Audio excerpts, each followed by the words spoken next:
What is this thing I've seen with a Victorian patio set at historic Spanish Point in Florida? It's about 3 feet tall and appears to have flakes of something like ashes on the bottom. Is it for fireplace tools? What is it exactly for?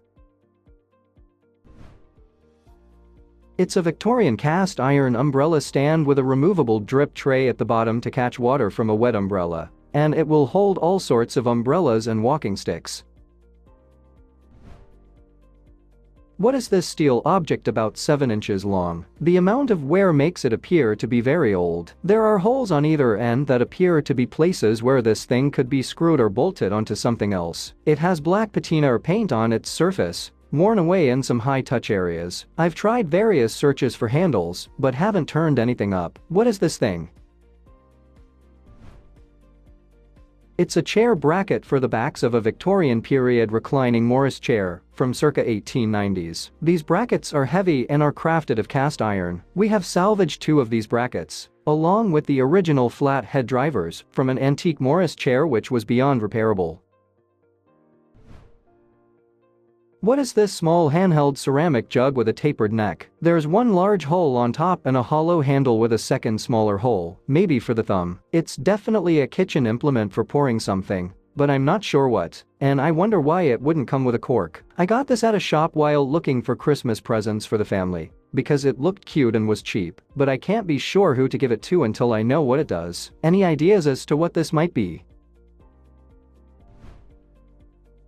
It's a traditional Bulgarian whistling jug from the 1910s. You fill it with water to 3/4 full and blow through the hole on the handle, and you will hear a gentle whistling. What is this small metal bucket with a handle and interesting inner contraption? The size of a can of baby formula. The inside swirl piece comes out of the bucket, and the middle part with the swirl slides up and down the shaft. Other than that, all parts are stationary. I found it with a lot of other discarded items from an estate, so not much context. It isn't heavy, but the metal is sturdy. It doesn't have any identifiable markings on it. The lid has a knob handle. The metal swirls are thin, but not sharp like blades. What could these be? It's an apparatus for developing photographic films, patented October 22, 1940, by Hinsdale Smith of New York. It's basically a film processing canister. You load the film into it in a dark room, and then seal it up so you can turn the lights back on. It allows you to clean the film and add chemicals without exposing it to light. I used to develop film for my dad back in the day. All stages in his darkroom. I found this wooden egg-shaped container with holes in my grandma's house. There's no writing on it, and only some of the holes go all the way through. It's hangable and openable and seems to be pretty old. Maybe it's to put a cloth soaked in perfume in it. What is this thing?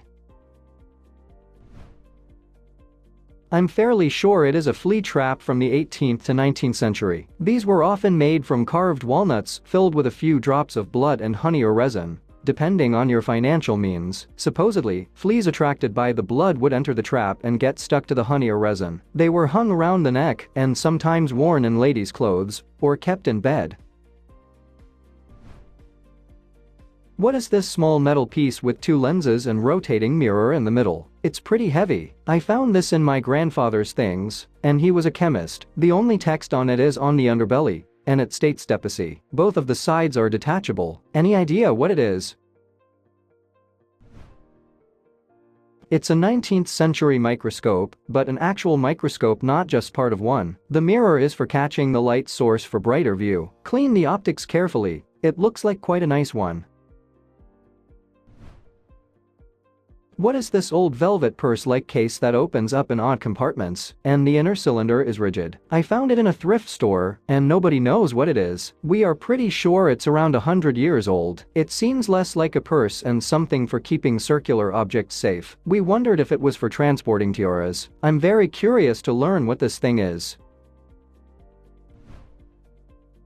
This is an Edwardian collar box, most probably early 1900s. The center part held the studs to fasten the collars. The local history of Troy, New York, attributes the invention of the detachable collar in 1827 to Hannah Montague, who wished to avoid washing her husband's shirts when only the collars were dirty. She cut off the collars and attached lengths of fabric tape so that they could be tied around the neck of the collarless shirt. This meant that collars could be washed independently, saving time and labor. The Reverend Ebenezer Brown, a businessman in town, proceeded to commercialize the concept. The manufacture of detachable collars and the associated shirts became a significant industry in Troy.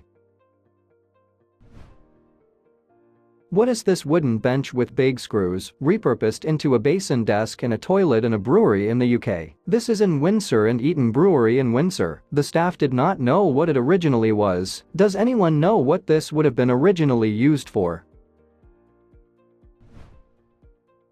That is a tremendous waste of a really great old woodworker's workbench. I have a massive one like this from mid-1800s Germany, I believe, and this brings a tear to my eye. She's nearly 200 years old, but is still as sturdy as the day it was made. I also see these a couple of times a year at antique shops or fairs, being sold for anywhere between $2,000 and $4,000 US. What is this torus-shaped piece of metal that was buried in my garden? It weighs almost exactly 2 kilograms. It seems a strange shape for a weight, and the two-part design doesn't seem practical. Any help you can provide would be much appreciated.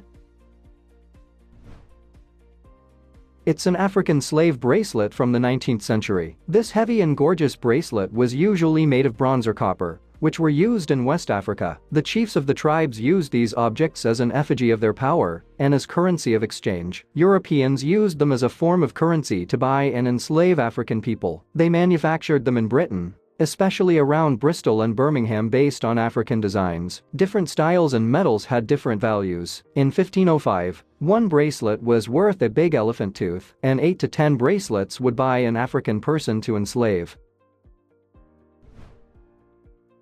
I work at an oddity shop museum called the Dark Parlor. My boss picked up this weird antique coffin with some kind of metal basin on the inside. It's fairly large, and the lid has a door with a small window and hinges, so it can be opened without removing the lid. My best guess is that it's some kind of old storage coffin. As for the basin, I suspect, and I could be totally wrong in this theory of my own, it could have been used to store items like food or water beneath the body, just in case the buried was mistakenly buried alive. What exactly is this coffin for? Please let us know in the comments.